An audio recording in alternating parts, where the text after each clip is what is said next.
ചോദ്യം ചോദിക്കുന്ന ഓരോ വ്യക്തിയുടെ പൂർണ്ണ സമ്മതത്തോടു കൂടിയാണ് ഈ ഒരു വീഡിയോ യൂട്യൂബിൽ പോസ്റ്റ് ചെയ്യുന്നത്.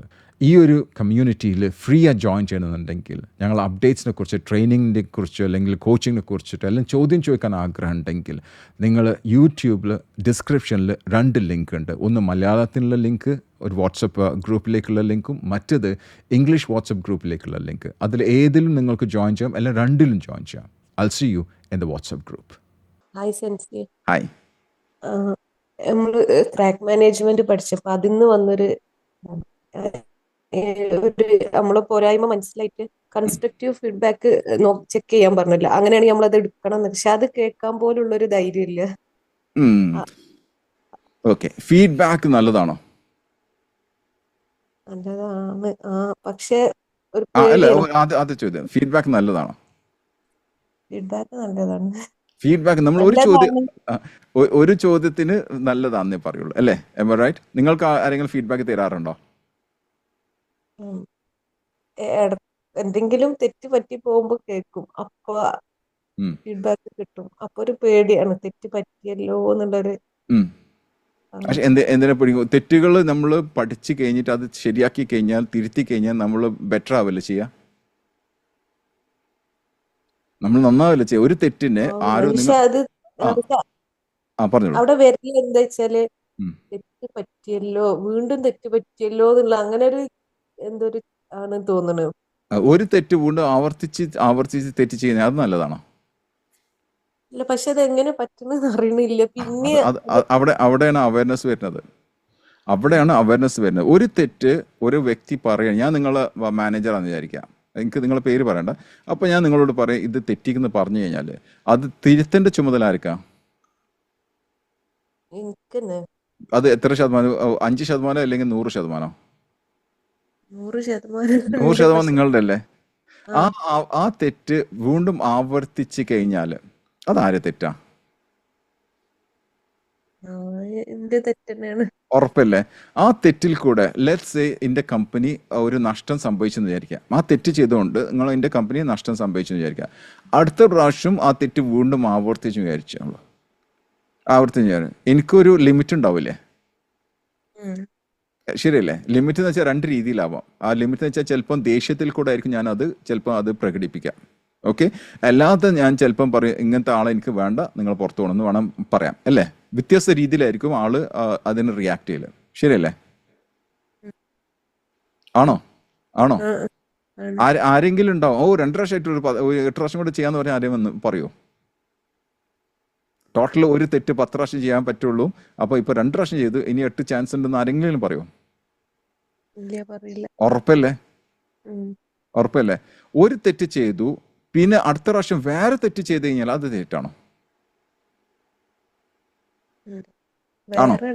അറിയാതാവൂലേ? അല്ല, ഞാൻ ചോദിക്കാം, എനിക്കറിയില്ല, നിങ്ങൾ തന്നെ പറയാം. ആദ്യം ഒരു തെറ്റ് ചെയ്തു വിചാരിക്കുക, അത് നിങ്ങൾ ശരിക്കും പഠിച്ചു, അവയറാണ്, ആ തെറ്റ് പിന്നെ ആവർത്തിച്ചിട്ടില്ല. പക്ഷെ അതേ സമയത്ത് നിങ്ങൾ പിന്നീട് വേറെ തെറ്റ് ചെയ്തെന്ന് വിചാരിക്കുക, അത് ഞാൻ കണ്ടുപിടിച്ചു, എന്നിട്ട് ഞാൻ പറഞ്ഞു അങ്ങനെയല്ല ചെയ്യേണ്ടത്, ഇങ്ങനെ ചെയ്യുന്നുള്ള നിങ്ങൾക്ക് പറഞ്ഞ് നിങ്ങൾക്ക് ഫീഡ്ബാക്ക് തന്നു കഴിഞ്ഞാൽ അതിന് കുഴപ്പമുണ്ടോ? ഉറപ്പാണോ? പക്ഷെ എന്തോ കേൾക്കുമ്പോ അല്ല, അതൊക്കെ പേടിന്റെ കാര്യമൊക്കെ നമ്മൾ പറയാം. പേടിന്റെ കാര്യം, ഒരു വ്യക്തി ഒന്നും ചെയ്യാതെ അവിടെ ഇരിക്കുകയാണെങ്കിൽ, അയാൾ തെറ്റ് ചെയ്യോ? ഇല്ല, ഒന്നും ചെയ്യാതെ ഒന്നും ഉണ്ടാവില്ലല്ലോ. ആള് ഗ്രോ ചെയ്യോ? ഗ്രോ ചെയ്യൂല. ഗ്രോ ചെയ്യണമെന്നുണ്ടെങ്കിൽ എന്താണ് വേണ്ടത്? ആക്ഷൻ എടുക്കണം എന്തായാലും. ആക്ഷൻ എടുത്തു കഴിഞ്ഞാൽ എന്താ സംഭവിക്കുക? മിസ്റ്റേക്സ് ഉണ്ടാവില്ലേ? ഉറപ്പാണോ? നമ്മൾ ചിലപ്പോ താഴെ വീണ് പോയില്ലേ? ചിലപ്പോ മൈനസിലേക്കും പോയില്ലേ? തെറ്റുകൾ ചെയ്ത് ഒരു വ്യക്തിനെ ഞാൻ പറഞ്ഞുതരാം. ഇത് ഏകദേശം 1991 കാലഘട്ടത്തിലാട്ടോ, ന്യൂയോർക്കിലാണത്. ഓക്കെ, ഈ വ്യക്തി ഗേൾഫ്രണ്ട് ആണോ ഇനി വൈഫാണെന്ന് അറിയില്ല, 2 ആളും കൂടെ കൈയും പിടിച്ചിങ്ങനെ പോവാണ്. അപ്പോൾ സ്ട്രീറ്റിൽ ഒരു യാചകനായിട്ടുള്ള, നമ്മൾ ഹോംലെസ് എന്നാ പറയല്, അപ്പോൾ യാചകനായിട്ടുള്ള ഒരാൾ അവിടെ ഇരിക്കുന്നുണ്ട്. അപ്പോൾ ഈ ഒരു വ്യക്തി, ഇയാളൊരു ബിസിനസ് മാൻ ആട്ടോ, ഈ ഒരു വ്യക്തി വൈഫിനോട് അല്ലെങ്കിൽ ഗേൾഫ്രണ്ടിനോട് പറയാം, ആ ഇരിക്കുന്ന വ്യക്തി ഉണ്ടല്ലോ, അയാള് ഇന്നെക്കാളും പണക്കാരനാണ്, ആ ഇരിക്കണ ഹോംലെസ് ആയിട്ടുള്ള ആ വ്യക്തി ഇന്നെക്കാളും പണക്കാരനാന്ന് പറയും. അപ്പം ഈ ഗേൾ ഫ്രണ്ട് വെച്ചാൽ എന്താ അത്, അയാൾക്ക് ഒന്നുമില്ലല്ലോ എന്ന്. അപ്പം ഇയാൾ പറഞ്ഞൊരു വാക്കുണ്ട്, അയാൾക്ക് ഒന്നുമില്ല. അപ്പം അയാൾ ഒന്നും കടങ്ങളില്ല, നഷ്ടങ്ങളില്ലാത്ത ജീവിച്ച് പോകുന്ന ഒരു ഹോംലെസ് അല്ലെങ്കിൽ യാചകനാണ് ആയിരിക്കണതെന്ന് ആണ് അർത്ഥം. അപ്പോൾ ഇയാൾ പറഞ്ഞെന്താ അറിയോ, ഇയാളെക്കാളും താഴേക്ക് താഴേക്ക് താഴേക്ക് താഴേക്ക് നമ്മളൊരു കുഴി കുഴിക്കണ പോലെ താഴേക്ക് പോയി കഴിഞ്ഞാൽ 9, ദാറ്റ് ഈസ് 900 മില്യൺ ഡോളേഴ്സ്. ഒന്നുകൂടെ കറക്റ്റായിട്ട് പറഞ്ഞുതരാം, 900 മില്യൺ ഡോളേഴ്സ് കടലാളെ ഞാൻ. ഉം. അപ്പൊ ആരാ റിച്ച്? മറ്റാള് അവിടെ മറ്റാളല്ലേ. പക്ഷെ ഒരു കാര്യമുണ്ട്, ഈ വ്യക്തി ആ തെറ്റുകൾ മനസ്സിലാക്കി തെറ്റുകൾ തിരുത്താൻ തുടങ്ങി. ഉം. ഞാൻ പറഞ്ഞ ചെറിയ 1 മില്യൺ തന്നെ 10 ലക്ഷമാണ് കേട്ടോ. 10 ലക്ഷം ഇതാണ് 1 മില്യൺ എന്ന് പറഞ്ഞാൽ. അങ്ങനെ 900 മില്യന്റെ നഷ്ടത്തിലാണ് ഇയാളുടെ വണ്ടി ഓടിക്കൊണ്ടിരിക്കുന്നത്. ഇയാൾ തെറ്റുകൾ മനസ്സിലാക്കി തെറ്റുകൾ തിരുത്താൻ തുടങ്ങി. ബാങ്കുകളൊക്കെ പോയി ചാലഞ്ച് ചെയ്തു, ഞാനിത് ചെയ്തോളാന്ന്. പിന്നീട് ഈ വ്യക്തി ബില്യണറായി മാറി. ഉം. കേൾക്കാൻ രസമുണ്ടോ? കേൾക്കാൻ രസമുണ്ട്. പക്ഷെ പ്രാക്ടിക്കലി ചെയ്യുമ്പോ കേൾക്കാൻ രസമുണ്ടോ? നീ ഇനി ആളെ പേര് പറയണോ? ഉം. ഇന്നത്തെ അമേരിക്കൻ പ്രസിഡന്റ് ഡൊണാൾഡ് ട്രംപ്. ഉം. ഇത് സത്യാവസ്ഥയാണ്. കാരണം ഈ വ്യക്തിനെ ഞാൻ ഫോളോ ചെയ്യാൻ തന്നെ ഒരുപാട് വർഷം മുമ്പേ ഞാൻ എൻ്റെ ട്രെയിനിങ്ങിന് പഠിപ്പിക്കുന്ന ഒരാളാണ് ഡൊണാൾഡ് ട്രംപ്. ഇന്നിപ്പം പ്രസിഡന്റായി, പക്ഷെ പ്രസിഡന്റും പൊളിറ്റിക്സിലൊക്കെ വരുന്നേക്കാൾ മുമ്പ് അദ്ദേഹത്തിൻ്റെ ഒരു കഥയാണ് 900 മില്യൺ US$ സീറോ നിന്ന് എങ്ങനെയാണ് ഇയാൾ ഒരു മില്യണറായി മാറിയെന്നുള്ളത്. അപ്പോൾ എന്താണ്, തെറ്റുകൾ സംഭവിക്കാം, തെറ്റുകൾ അംഗീകരിക്കണ്ടേ? അംഗീകരിക്കുന്നുണ്ട്, പക്ഷെ അത് ഏറിപ്പോണ്ടോ എങ്ങനെയാണ്? കിടന്ന് ഇങ്ങനെ പിന്നെ നമ്മള് അത് പറ്റിപ്പോയല്ലോ എന്നുള്ളൊരു കൊറേ കുറഞ്ഞിക്കണ് ഓക്കെ രീതിയിൽ ഓക്കെ, വന്നിട്ട്. നിങ്ങൾ ആരാന്ന് പറയണ്ട. ആ, കല്യാണം കഴിച്ച ആളാണോ? അതെ. ഓക്കെ. വീട്ടിലാരൊക്കെ ഉണ്ട്? കുട്ടികളുണ്ട്. ഉം. ഞാനും കുട്ടികളും തന്നെ. Okay, great.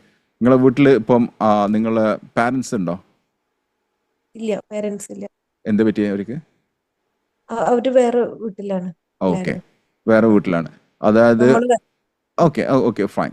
ആരെങ്കിലും നിങ്ങളുടെ കുടുംബത്തിൽ വളരെ ക്ലോസ് ആയിട്ടുള്ള ആരെങ്കിലും മരണപ്പെട്ടിട്ടുണ്ടോ? ആ ആ ഉപ്പ ആരാ മരിച്ചു. ആരാ ഉപ്പ. ഓക്കെ, അപ്പോൾ നിങ്ങൾ വേറെ എന്ന് പറഞ്ഞു, ഉപ്പ മരിച്ചിരിക്കണ്. ഉപ്പാൻ്റെ ഉം. പറ്റിയിട്ട് നിങ്ങൾ ബാക്കോട്ട് എല്ലാ ദിവസവും ചിന്തിച്ചിട്ട് ഇങ്ങനെ ഇരിക്കാറുണ്ടോ? ഉപ്പ പോയല്ലോ എന്ന് പറഞ്ഞിട്ട് ഇങ്ങനെ സങ്കടപ്പെട്ട് ഇരിക്കാറുണ്ടോ? അങ്ങനെയില്ല. ഇല്ലല്ലോ. ഇല്ല. ഉറപ്പല്ലേ? 100% ആ ഉറപ്പല്ലേ? ആ നിങ്ങൾ നന്നായി സ്നേഹിക്കുന്ന ഒരാളല്ലോ ഉപ്പ, അല്ലെങ്കിൽ നിങ്ങൾ ഉപ്പാനെ സ്നേഹിക്കുന്ന ഒരു വ്യക്തിയല്ലേ? ഉം ഉം ഉറപ്പല്ലേ? പക്ഷെ നമ്മൾ ഒരു ഓട്ടോമാറ്റിക്കലായിട്ട് നമ്മളൊരു ചെറിയ അകലം വരുന്നില്ലേ, അതിന് മറവി എന്നാ പറയില്ല. ഉം. ഉറപ്പല്ലേ? ആ മറവി നല്ലതല്ലേ? നല്ലതാണ്. മറക്കണ നല്ലതല്ലേ? ഉം. അത് ക്ഷമിക്കുക എന്നുള്ളത് നല്ലതല്ലേ?